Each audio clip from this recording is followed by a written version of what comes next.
Los Países Bajos están al borde del colapso. Ámsterdam es ahora la ciudad más cara para rentar en Europa, y otras 3 ciudades importantes de los Países Bajos también están entre las 10 más caras. Hace apenas 20 años podías comprar una casa en Ámsterdam por 225.000 euros. Hoy, esa cifra es de 647.000. Eso es un aumento de más del 180% en solo 2 décadas. Pero Ámsterdam no es una excepción.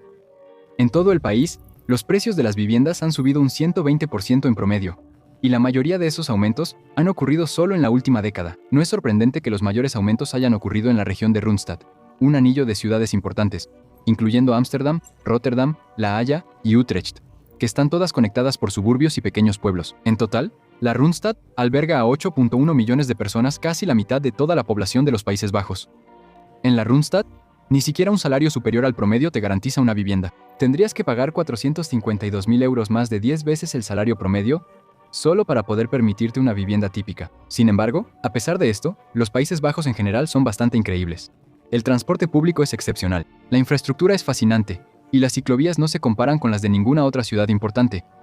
Pero la realidad es que los Países Bajos nunca fueron diseñados para albergar a tanta gente, y para entender cómo comenzó esta crisis, necesitamos regresar a una época en la que el país se vio obligado a reconstruirse desde cero. Al final de la Segunda Guerra Mundial, gran parte de la infraestructura del país había sido destruida después de cientos de bombardeos durante la ocupación alemana.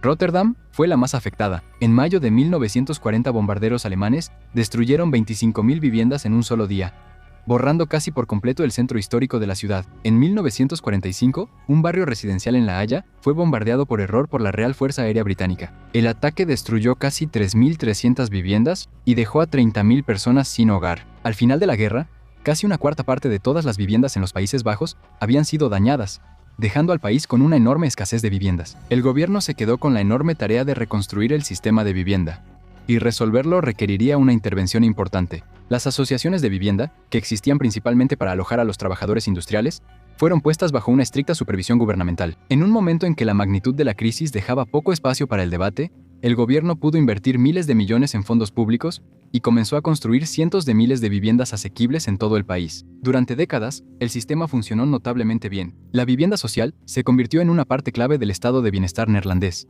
Y aunque las asociaciones de vivienda eran técnicamente independientes, en gran medida operaban como una extensión del Estado. Durante el periodo de posguerra, no había límites de ingresos para la vivienda social. Propietarios de pequeños negocios, parejas jóvenes y académicos, vivían junto a trabajadores industriales y carpinteros. Independientemente de sus ingresos, las personas podían elegir si vivir en vivienda social, rentar en el mercado privado o comprar una casa. Esto resultó en que el número de personas que vivían en vivienda social aumentara de solo el 13% antes de la guerra al 37% para 1975. Pero después de que la crisis de vivienda se alivió un poco, comenzó a surgir otro problema. Los Países Bajos se estaban quedando sin terreno para construir. Históricamente, los neerlandeses han encontrado formas ingeniosas de crear nueva tierra prácticamente de la nada. Mira, durante siglos, los neerlandeses han estado recuperando tierras del mar y de los pantanos para aumentar sus territorios. Por ejemplo, Flevoland, una provincia de los Países Bajos desde 1986, estaba completamente bajo el agua antes de 1924, pero a través de un sistema altamente sofisticado de diques, dunas de arena, canales de drenaje y bombas mecánicas, que originalmente funcionaban con molinos de viento y después con electricidad, los neerlandeses drenaron poco a poco el lecho marino y crearon 2.400 kilómetros cuadrados de tierra nueva. Pero, ¿por qué menciono esto? Bueno, mientras que en el pasado los Países Bajos pudieron recuperar más tierras y por lo tanto expandirse, eso ya no es algo que valga la pena hoy en día. El cambio climático está causando nuevos problemas como el aumento del nivel del mar, tormentas extremas que provocan inundaciones masivas y sequías provocadas por el calor que desestabilizan el suelo recuperado. De hecho, alrededor del 59% del territorio es propenso a inundaciones, incluyendo un 26% que se encuentra por debajo del nivel del mar. Pero no continuar recuperando más tierras también es un problema porque limita la cantidad de espacio disponible y desarrollable. Pero otro problema es olvidar suscribirse. Así que asegúrate de hacerlo. De todos modos, como resultado, los precios de la tierra y la vivienda siguen subiendo, haciendo que el ya extremo problema de escasez de vivienda sea aún peor. Hoy en día, los Países Bajos enfrentan una de las mayores escaseces de tierra en Europa, y con 18 millones de personas viviendo en poco más de 41.000 kilómetros cuadrados, lo convierte en uno de los países más densamente poblados del mundo. Pero aunque ya no hay más espacio para crecer, cada vez más personas siguen llegando. Así que, aunque seguir recuperando tierras pudo haber parecido una solución fácil y centenaria a la escasez de vivienda, hoy en día ya no es algo que valga la pena. Al final, Fue la tensión entre estos dos objetivos lo que impulsó los cambios que darían forma a los Países Bajos en la utopía urbana y verde que es hoy. Verás, dada la densidad de población del país, los neerlandeses tuvieron que evitar el mismo tipo de expansión urbana que vemos en muchas áreas metropolitanas de Estados Unidos, como el crecimiento dependiente del automóvil de Houston o la expansión suburbana a gran escala del área metropolitana de Nueva York hacia Nueva Jersey y Long Island. En cambio, necesitaban diseñar ciudades compactas y concentrar el desarrollo en centros de crecimiento designados, mientras también protegían grandes áreas de campo abierto. Esta era una estrategia conocida como suburbanización agrupada. Gran parte de esto implica concentrar la nueva vivienda y el crecimiento económico en estas áreas designadas, permitiendo que la expansión urbana sea cuidadosamente controlada. Como resultado, los Países Bajos han logrado concentrar a la mayor parte de su población en una huella urbana relativamente pequeña. Alrededor del 70% del territorio neerlandés es rural, y sin embargo solo el 7.3% de la población vive en áreas rurales. Pero quizás en ningún lugar se protege este equilibrio entre ciudad y naturaleza con más cuidado que en el Corazón Verde. Ubicado en el centro de la Randstad, el Corazón Verde es un ecosistema natural que cubre aproximadamente 1.800 kilómetros cuadrados, lleno de pastizales, pantanos, praderas y tierras de cultivo, y no se puede construir sobre él. La zona se formalizó en la década de 1950 para preservar la naturaleza de la expansión de las ciudades de Ámsterdam, Rotterdam, La Haya y Utrecht. Para evitar que estas ciudades se fusionaran, los urbanistas holandeses introdujeron las Rijksbuffer Zones, que son zonas protegidas que mantienen las áreas urbanas separadas por espacios verdes. El objetivo de estas zonas de amortiguamiento era ayudar a mantener el crecimiento de la población cerca de las ciudades existentes y en centros de crecimiento designados.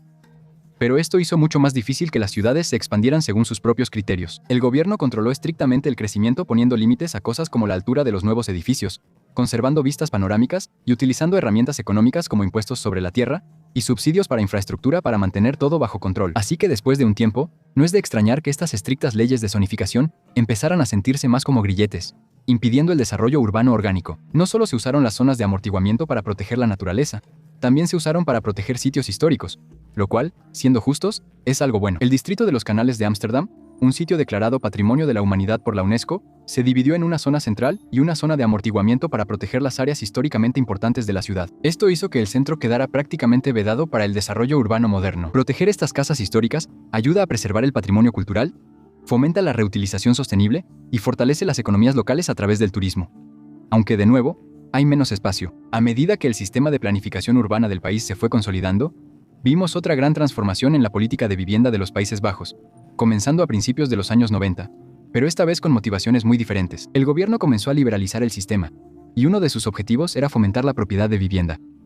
Para lograrlo, empezaron a apoyarse en importantes incentivos fiscales. Uno de los mayores incentivos fue la política de larga data de deducción de intereses hipotecarios, que permitía a los propietarios restar los pagos de intereses hipotecarios de su ingreso gravable mientras pagaban sus préstamos. Esto subsidiaba efectivamente la propiedad de vivienda y hacía que comprar fuera mucho más atractivo que rentar. Esto era genial si eras dueño de tu casa, pero el problema era que los inquilinos no recibían los mismos beneficios. Los inquilinos no obtenían ninguna ventaja fiscal comparable, incluso si vivían en una casa similar. Para la década de 1990, parecía que el sistema estaba premiando a las personas que eran dueñas de una propiedad y ofreciendo mucho menos apoyo a quienes rentaban, lo cual representaba un cambio de política significativo respecto a las décadas anteriores. Y en un país donde alrededor del 30% de la población dependía de la vivienda social, este desequilibrio creciente rápidamente se convirtió en una fuente importante de tensión. La transición hacia la vivienda social generalizada le había costado al gobierno miles de millones, y muchos políticos sentían que era momento de que estas asociaciones de vivienda se valieran por sí mismas. Así que en 1995, el gobierno llevó a cabo una reforma importante conocida como la Operación de Compensación y Equilibrio, o Bruteren. El gobierno recortó su financiamiento y comenzaron a operar como una empresa privada sin fines de lucro, con la misma misión social de proporcionar vivienda asequible. Pero esta vez, estaban operando sin ninguna ayuda del gobierno. A diferencia de Estados Unidos, donde la vivienda está casi completamente impulsada por el mercado, es común en muchas democracias sociales que este tipo de viviendas sean propiedad del gobierno. Lo que los holandeses intentaban crear aquí es un modelo híbrido, vivienda gestionada sin fines de lucro que operaba bajo principios orientados al mercado. Entonces, ¿en qué momento todo salió mal? Bueno, para empezar, la cantidad de viviendas que se construían se había estancado en alrededor de 60.000 unidades por año para el año 2000, en comparación con las 140.000 viviendas nuevas que se construían anualmente en la década de 1970. Al mismo tiempo, la población del país había crecido de 10.1 millones en 1950 a casi 16 millones para el año 2000. Y como resultado de la rápida urbanización, más del 80% de la población ahora vivía en zonas urbanas y suburbanas bien conectadas. Así que, aunque los Países Bajos nunca privatizó completamente su sistema de vivienda, gradualmente dejó de construir suficientes viviendas para sostenerlo. Y gran parte de esto se puede atribuir a esos primeros años después de desregular el sistema. Ahora, en este punto, la escasez de viviendas dejó de ser solo un problema técnico para convertirse en uno de los problemas más importantes del país. El gobierno siguió flexibilizando las regulaciones para la venta del parque habitacional, lo que resultó en que casi el 25% de las casas en las 4 grandes ciudades de Rundstad fueran propiedad de inversionistas. Al mismo tiempo, la construcción de viviendas estaba disminuyendo, alcanzando su punto más bajo en 2014, con solo 45.000 casas construidas. Si a eso le sumamos el crecimiento de la población, la inmigración y el aumento del número de estudiantes internacionales, la escasez de viviendas en el país rápidamente alcanzó niveles de crisis. Luego, en 2019, una sentencia judicial obligó a los Países Bajos a reducir sus emisiones de nitrógeno, y esto congeló de inmediato 18.000 proyectos, incluyendo la construcción de 23.000 viviendas que, hasta el día de hoy, nunca se han construido. La tasa de construcción ya venía disminuyendo, y ahora la escasez de viviendas también estaba aumentando. Tal vez para nadie esta crisis se estaba volviendo más grave que para los estudiantes. Para 2022 a los Países Bajos les faltaban casi 27.000 plazas de alojamiento estudiantil, y muchos enfrentaban tiempos de espera de hasta 5 años solo para conseguir alojamiento a través de la lista de proveedores que les daban las universidades. Como resultado, a partir de 2025, solo el 44% de los estudiantes neerlandeses viven fuera de casa en residencias estudiantiles, pero para los estudiantes internacionales, no tenían otra opción más que buscar algún lugar para rentar en el mercado privado. Hablando de la renta, el precio promedio de una habitación para estudiantes en La Haya aumentó un asombroso 18.1% entre 2020 y 2022. Los estudiantes internacionales ahora representaban alrededor del 16% de la población estudiantil total, aproximadamente 1 de cada 6 estudiantes. En algunas ciudades, la situación se volvió tan extrema que se instalaron tiendas de campaña para alojar a estudiantes sin hogar. Y para ese verano, la Universidad de Ámsterdam advirtió públicamente a los futuros estudiantes internacionales que reconsideraran venir si no podían asegurar alojamiento con anticipación. Pero los estudiantes no eran los únicos que estaban teniendo dificultades. Para 2019, el 45% de la vivienda en la Rundstad era vivienda social de alquiler. Pero de nuevo, la demanda superaba por mucho la oferta. El tiempo de espera para una vivienda social aumentó a un promedio de 7 años, y en algunos casos llegó a ser de hasta 19 años. Parte de esto tiene que ver con algo que los neerlandeses llaman skirfonen, que literalmente se traduce como vivir torcido. Se refiere a aquellas personas con ingresos más altos que eligen seguir viviendo en viviendas sociales subsidiadas incluso después de dejar de calificar. La vivienda social se supone que es para hogares unipersonales que ganan menos de 50.000 euros al año, con la expectativa de que, una vez que sus ingresos aumenten, los residentes se muden y dejen espacio para quienes lo necesitan. Pero en realidad, no todos lo hacen. Algunos hogares que ganan mucho más que la cantidad requerida todavía viven en estas viviendas mientras pagan solo 700 euros al mes de renta. ¿Pero realmente es culpa de ellos o el sistema está diseñado así? El mercado de vivienda privada ofrece pocas alternativas asequibles y no hay muchos incentivos para mudarse. Así que la gente elige quedarse en viviendas sociales, bloqueando el acceso para quienes más lo necesitan. Con cambios tan drásticos ocurriendo en los últimos años, es seguro decir que muchos residentes neerlandeses están expresando abiertamente sus opiniones. Las primeras protestas estallaron en 2021. Más de 15.000 personas se reunieron en Ámsterdam y un mes después otras 10.000 personas se manifestaron en Rotterdam. Y aunque han pasado años, la gente sigue protestando. Eso nos lleva a la situación actual. Más de la mitad de los jóvenes no pueden encontrar viviendas para rentar. Los estudiantes están viviendo en tiendas de campaña, y las familias de clase media están siendo desplazadas de las ciudades en las que crecieron por los altos precios. El problema central de este debate sigue siendo prácticamente el mismo que hace 20 años. No se están construyendo suficientes viviendas nuevas, y no hay suficiente espacio para construirlas. Actualmente, los Países Bajos tienen alrededor de 410.000 viviendas menos que hogares. En 2025, solo se terminaron 69.200 viviendas nuevas, lo cual estuvo muy por debajo de la meta establecida desde hace tiempo de 100.000 por año. Aunque se espera que se construyan alrededor de 88.000 viviendas en 2026, el gobierno no ha logrado cumplir sus objetivos de vivienda en los últimos años, por lo que esta cifra parece optimista. De hecho, hoy en día, hay menos viviendas en renta disponibles en los lugares donde la gente más las busca. En Ámsterdam, se han perdido 5.000 viviendas en renta porque los propietarios privados ya no poseen tantas propiedades como antes. Muchos de estos propietarios probablemente seguirán vendiendo viviendas en renta en 2026, lo que significa que las cosas probablemente no mejorarán pronto.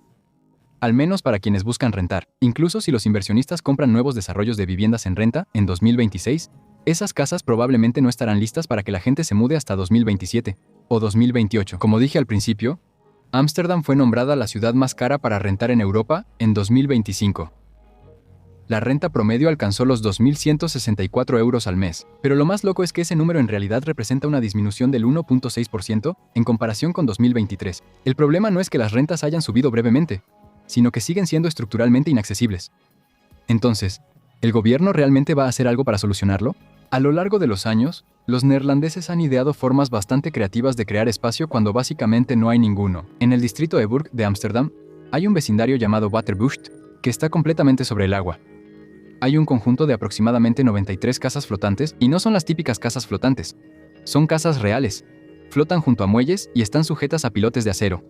Así que la única manera en que se mueven es hacia arriba y hacia abajo con la marea. Este vecindario sigue creciendo hoy en día, con planes para construir oficinas, jardines flotantes y restaurantes. En julio de 2024, el gobierno neerlandés introdujo la Ley de Renta Asequible, que establece límites de renta para viviendas de alquiler de precio medio. Estas son viviendas que son demasiado caras para calificar como vivienda social, pero que aún están destinadas a ser asequibles para hogares de ingresos medios. Luego, un año después, en 2025 Ámsterdam comenzó a requerir permisos para los inquilinos que rentan estas viviendas. La nueva regulación está diseñada para darle a la ciudad un mayor control sobre quién renta estas propiedades y a qué precio.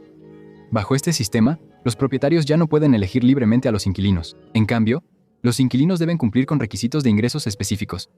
Esto fue en parte para abordar el problema de quienes ya no califican, pero siguen ocupando estas viviendas, asegurándose de que las viviendas destinadas a quienes las necesitan realmente sean ocupadas por quienes califican. ¿Cómo solucionar la crisis de vivienda? No es solo una pregunta para Ámsterdam, sino para ciudades de todo el país que enfrentan aumentos en las rentas y los costos de vivienda. Queda por ver si estas medidas serán suficientes para revertir décadas de escasez de vivienda. Gracias por vernos.